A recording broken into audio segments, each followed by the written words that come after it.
Kembali ke tahun 1998 lalu, Jawa Timur pernah menjadi tempat paling mencekam di kala itu. Jangankan keluar malam, setelah maghrib saja orang-orang sudah menutup rapat-rapat rumahnya.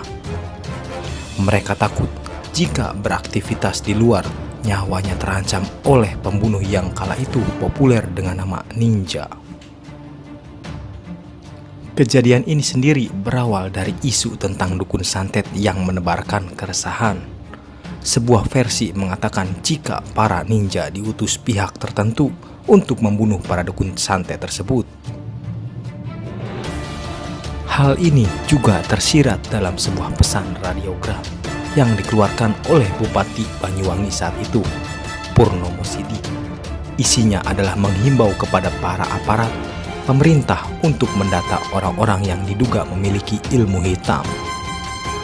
Karena kurangnya strategi, akhirnya radiogram ini pun bocor ke publik. Alih-alih dilaporkan ke pejabat setempat, orang-orang yang diduga dukun justru dihabisi sendiri oleh masyarakat. Kejadian ini terus berlarut-larut hingga akhirnya muncul sosok ninja di tengah-tengah konflik tersebut. Fakta yang pertama, sasaran ninja yang ternyata bukan seorang dukun. Beragam opini masyarakat tercipta tentang sosok ninja ini.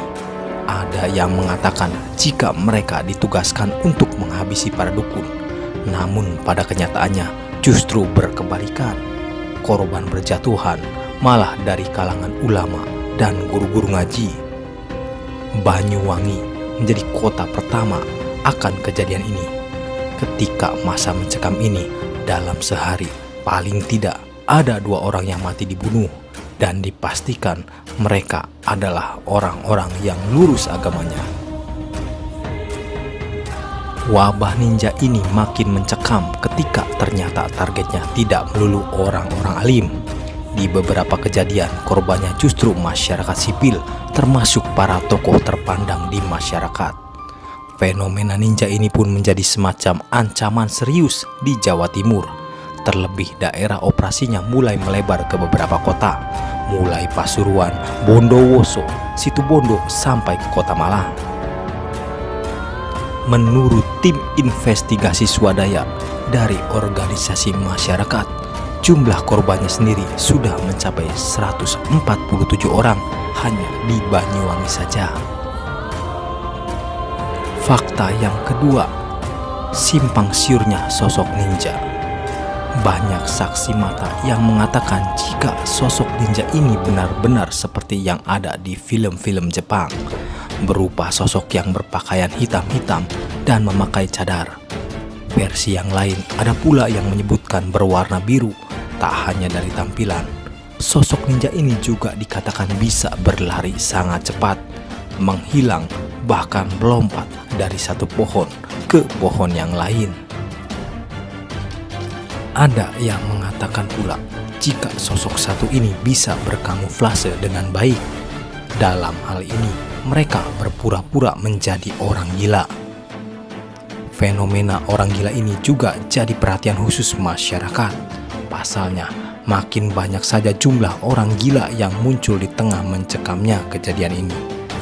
Bahkan masyarakat yang katanya pernah menangkap ninja ini mengatakan jika sosok satu itu tiba-tiba saja berubah menjadi orang gila. Fakta yang ketiga, cara para ninja bekerja. Banyak diceritakan bagaimana para ninja ini memangsa korbannya. Pertama, biasanya mereka akan menandai pintu atau tembok rumah korbannya dengan tanda silang merah atau putih. Lalu eksekusinya dilakukan ketika malam harinya dengan cara mematikan lampu lalu membunuh targetnya. Orang-orang dulu sangat takut ketika keesokan harinya mendapati tanda pintu di rumah mereka. Namun tidak semua rumah mendapatkan tanda ini. Seperti yang sudah-sudah, ironisnya hanya rumah milik guru-guru ngaji, imam masjid, dan tokoh terpandang saja. Cara para ninja ini membunuh juga tergolong sadis. Tak hanya dibunuh lalu ditinggal pergi, beberapa juga digantung, dipatahkan tulangnya, hingga dipenggal kepalanya. Meskipun bisa membunuh dengan taktis, nyatanya tak semua target berhasil disingkirkan oleh para ninja. Beberapa berhasil lolos dengan melakukan perlawanan dan kemudian menceritakan kebenaran para ninja yang sebenarnya masih menjadi hal yang samar di kalangan masyarakat.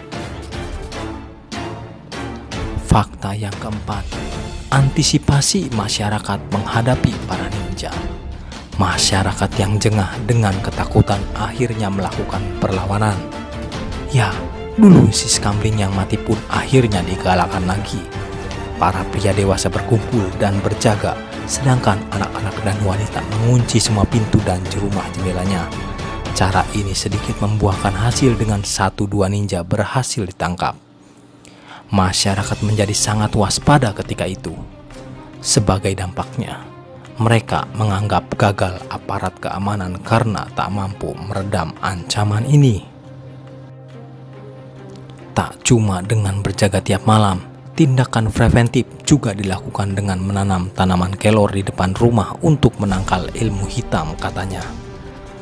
Tak hanya menanam kelor, tiap-tiap orang bahkan para wanita juga dibekali dengan bambu kuning di tangan mereka. Konon katanya, bambu-bambu ini akan membuat para ninja akan sangat kesakitan.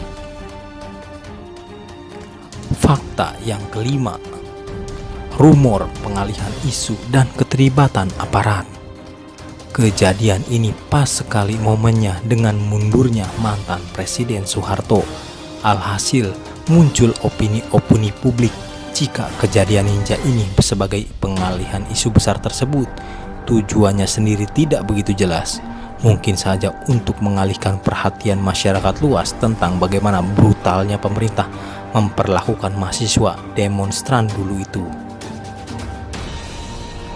Mengenai sosok ninja itu sendiri, ada kabar burung yang mengatakan jika mereka adalah para aparat yang sudah terlatih, bisa tentara atau yang lainnya. Masyarakat pun ada yang meyakini hal tersebut, mengingat para ninja ini begitu lihai dan taktis dalam melakukan misi-misinya. Orang biasa secara logika tidak mungkin bisa seperti itu, kecuali yang sudah berlatih bertahun-tahun. Lambat laun, fenomena ninja ini pada akhirnya lenyap begitu saja. Tak ada tindakan, tak ada peradilan, atau siapa yang ada di balik kejadian mencekam ini. Kejadian ini juga syarat akan pelanggaran HAM. Menurut berbagai pihak, kejadian ini pun jadi salah satu fenomena paling misterius yang pernah terjadi dan pada ujungnya tidak pernah terungkap. Kalau kalian suka dengan video ini, silakan dukung channel ini dengan cara subscribe. Terima kasih.